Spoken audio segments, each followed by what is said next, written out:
He does have the ability now to make those Scythe here. The Kree, they're going to try and get around this. Now, the problem for Bio-Ice is that you need to find a way to deal with these Scythe. Now, the Scythe don't do too much damage, especially when they're so far away from the enemy. They've got an interesting mechanic, so the Scythe actually do more damage the closer they are to their enemy.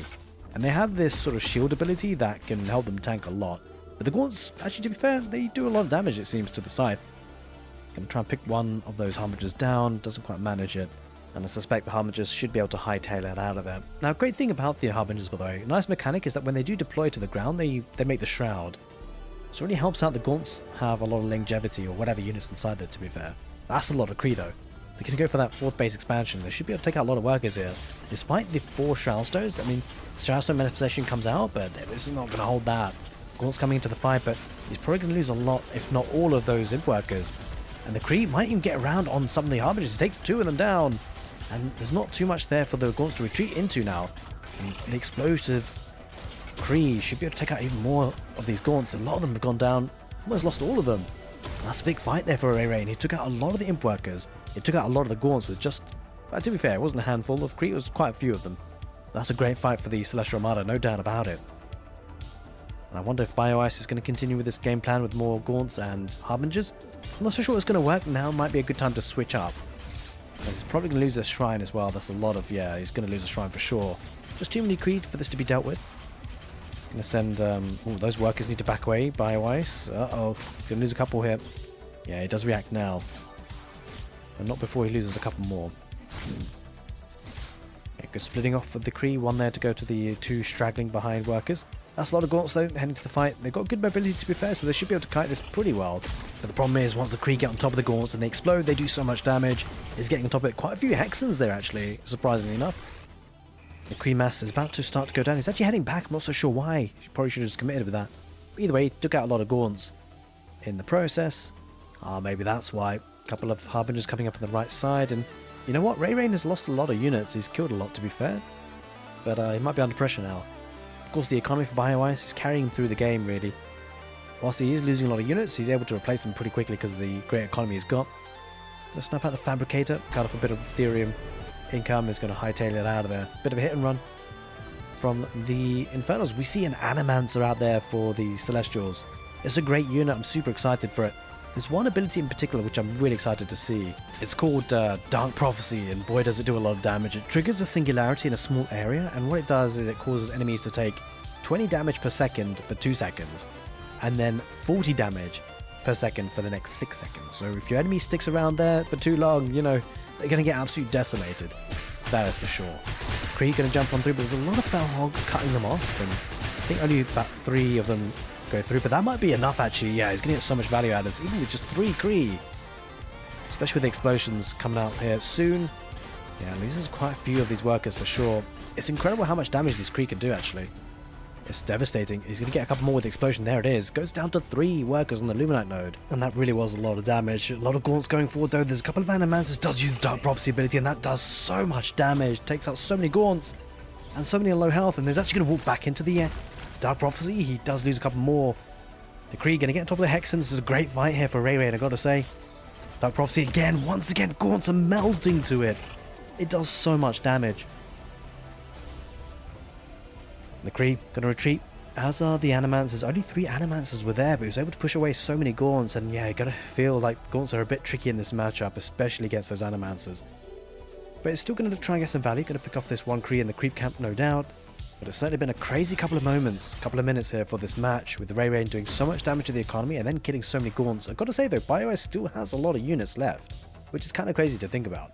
I guess he just has a really strong economy, has a lot of production as well, and he's pumping out units, but the trouble is whether it's the right units or not in this particular matchup. I have to say though, he's spending a lot of resources, so the Luminite nodes aren't infinite, right? We're getting to the sort of 18-minute mark of the game, and he's already lost the primary Luminite node. It's all been exhausted and taken out. He might lose a couple of prisms here, Ray Rain. If Bio-Ice does decide to deploy, he does do just that. He's able to 3-shot the prisms with this number of Gaunts. We go for the Fabricator first. But yeah, good bit of aggression here at least. But the issue is that raiding the Celestial Armada is a lot harder, right? Because of course they don't really have workers as such. Yeah, he's losing a couple of prisms, but you know, you could be able to make those again, really. He's going to go for that next base expansion with a lot of Shroud Stones starting to build. It's going to protect it for now. Probably a good idea. Because he does need that sustainable source of Luminite, right? That is for sure. Looks like he's actually lost out of Luminite on his next base there as well. So things are going to get a bit spicy, right? As both players need to start venturing out towards the middle of the map. To the more exposed areas, the more challenged Luminite nodes. But yeah, it's been a cracking game so far, that is for sure. Question is, where do we go from here? The Animancers, I think, are a great unit for the Ray Rain, and like for the Celestial Armada, no reason to change things. Is getting a couple of Kree more as well, so Kree Animancer, really strong army. And I did see a couple of those scythes as well. But it feels like the Inferno's got to move away from the Gaunts. It just feels like they can take so much damage from the Animancers, right? One force move and get absolutely decimated. But maybe he's trying something, he's cooking. Of course, you know, the playtest of Stormgate means that people are going to be experimenting for sure. Kree looking to get on top of this and does use the miasma, so if the Kree go down, it will spawn fiends, which will certainly be helpful, but they get taken out really quickly, I gotta say. The Kree getting good surround, and yeah, these Gaunts are struggling both to the Kree and the Animancers alike. The Kree will start to dwindle in number, but he's been able to get so much damage. I mean, that's an... oh no god, those Gaunts walked into that last explosion, and the Harbingers do manage to get out of there, but a couple of Scythe will be chasing that. Yeah, this is looking a bit dicey for BioIce. Ray Rain making good progress so far on probably comparatively limited economy, right? It looks like he's run out of Luminite nodes himself, so I don't think he's actually mining that much. He's mining one down in the middle of the map. Other than that, I don't think he's getting that much Luminite, surprisingly enough. Good thing though, is being supervised or influenced by the 3 prisms. That will certainly help a little bit. But yeah, both players now need to move out to get the extra Luminite nodes that still exist.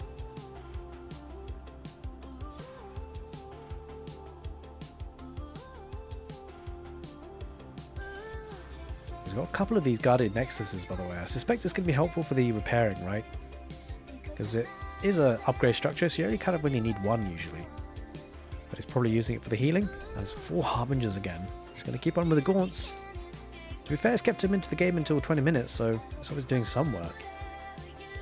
But you do wonder, at what point does he switch? Starting to lay down those toxic mines, these Hexen. Something that Ray Rain might need to deal with. He does have the Zenith scan, so he could potentially check out where those might be and then look to take them out. The Roller Boys once again going to try and attack this base, but there's quite a few of these Shroud Stones now. Probably won't be enough because, to be fair, they're not hugely in the best position. I mean, he's going to lose the Imp Workers nonetheless. Like, they do so much damage. It doesn't take that many hits to lose them, right? Holy moly. Yeah, he's going to have no workers on that Luminite node, and this is a problem. Does look to go for one of his own raids. Can take down the static defenses first, no doubt, but I mean, these static defenses do so much damage to these Gaunts. They're so squishy at times. He's taking care of most of it. Pushes the collection away, at least the collection array. Has to back on out, and loses the static defenses, but I suspect Ray Rain will send his army here now. Maybe move that collection array back to mining again. But good damage coming out for those Gaunts, to be fair, in that location. Yeah, you can see the shield coming up for the Scythe. It does a lot for them, but once they do start to attack again, they lose the shield. Animaz's, oh my god, Dark Prophet is coming out. And he goes right on top of the Harbingers, but the Harbingers are affected by that. He loses one of the Harbingers, 4 remain. And he pushes that back in a big way. They're such a good unit for zoning out, I've got to say, the Animancers. I was saying how Kree are one of my favourite units, but the Animancers are slowly starting to creep in there as well, got to say. The Celestial Armada looking actually a really fun faction. Of course, you know, when players were starting to figure it out, it was a bit awkward. People were staying on Argents quite a lot, but it took time for players to start figuring out, and I think Ray Rain is one of those players that are making a really good job of it. Speaking of which, I'm sure that Ray Rain will be streaming Stormgate once the early access period is open. It's worth checking him out on Twitch. I'm sure that you will all be able to learn a thing or two, so will I, of course, by watching some top level gameplay for the Celestial Armada. Going to go for another Gaunt drop and going to try and target the Morph Core first, but look at the Animancers, they're deploying the Dark Prophecy once again, and he's going to lose the Harbingers. There's no escape now, those Gaunts are stuck, more or less, although he's got a couple of Harbingers still remaining, but those Dark Prophecy abilities, they're doing so much damage. Okay, he manages to get out of there, but he lost a lot of his army so quickly. He's got 12 workers on this Luminite node, keeping a couple of Gaunts there as well just for safety. Yeah, I suspect we're going to need to see the Celestial Armada definitely expand a little bit to the west. It looks like they have already, actually. because they do need that Luminite coming on in. Having lost the Luminite nodes in the primary and secondary, he's going to need to expand. And speaking of expansions, it looks like the Infernals have gone for another one. He's going to take out the Prisms first, and then maybe the Collection Room. I think Collection Room might just get away with this. It's going to be a bit close, but... Oh, I think he goes down in the end. He probably does, but the Kree might get on top of the Gaunts. He does manage to get out of there with